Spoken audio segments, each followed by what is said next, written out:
नमस्कार प्रणाम। बहुत दिन बाद आज हम वीडियो बनाओ तनी, कुछ व्यस्तता इधर उधर सफ़र के वजह से ना बन पावत रहे। आज वीडियो बनावे का मकसद बाटे कि एगो फेसबुक पेज चलेला, हमारा मित्र बाड़े युवा कवि दिलीप, तो वहाँ के एगो पेज चलाइला भोजपुरिया माटी के लाल। बहुत अच्छा पेज बाटे जेकरा पे भोजपुरी के हर चीज़ दिहल जाला, कविता शायरी, मतलब भोजपुरी में कोनो ऐसा चीज़ नहीं जना ओकरा पर ना दिहल जाला, हर चीज़ के अपलोड कइल जाला। और अच्छा खासा पेज के फॉलोइंग भी बाटे।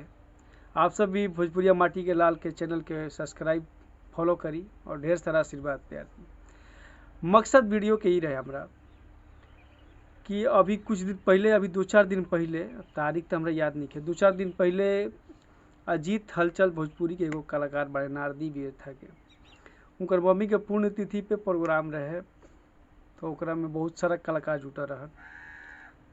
कमलबास कुंवर, विजेंद्र गिरी, अजीत आनंद, गोलू राजा, अनुपमा यादव वगैरह खेसारी लाल भी जुड़ा रहन, पहुँचा रहन। तो हमारे मित्र भी पहुँचा रहन, भोजपुरिया माटी के लाल जेकर जे ऑनर बा दिलीप दीवाना युवा कवि। अच्छा खासा बोल भी लेलन, अच्छा खासा कविता कहानी भी कहेलन। तो पहुँचा रहन तो या इंटरव्यू, बहुत लोग के इंट्रोडक्शन इंटरव्यू अपना लेलन, अपना माध्यम से अपना चैनल पे पेज पे डालेलन। तो हमरा से बात भइल, तक हमरो लोग कहलन कि हमरा ना जाए के रहे, हमरा टाइम ना मिलल।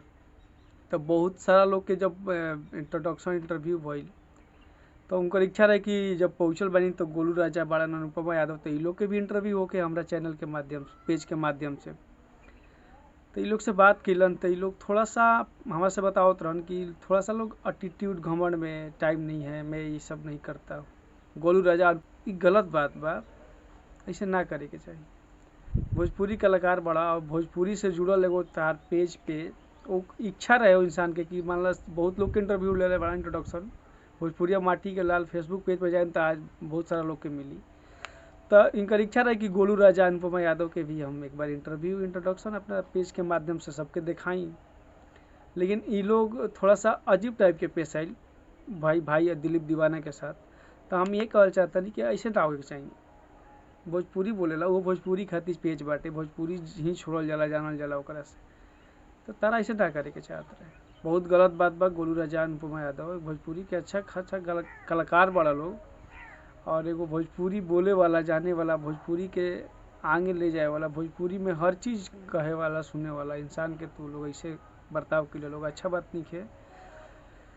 इससे ना करे के चाहिए। जो भी भोजपुरी से जुड़ल बा, भोजपुरी में अगर कोई तरह से बात करता, पूछल चाहता, जान चाहता बात करे में तरह का दिक्कत बा।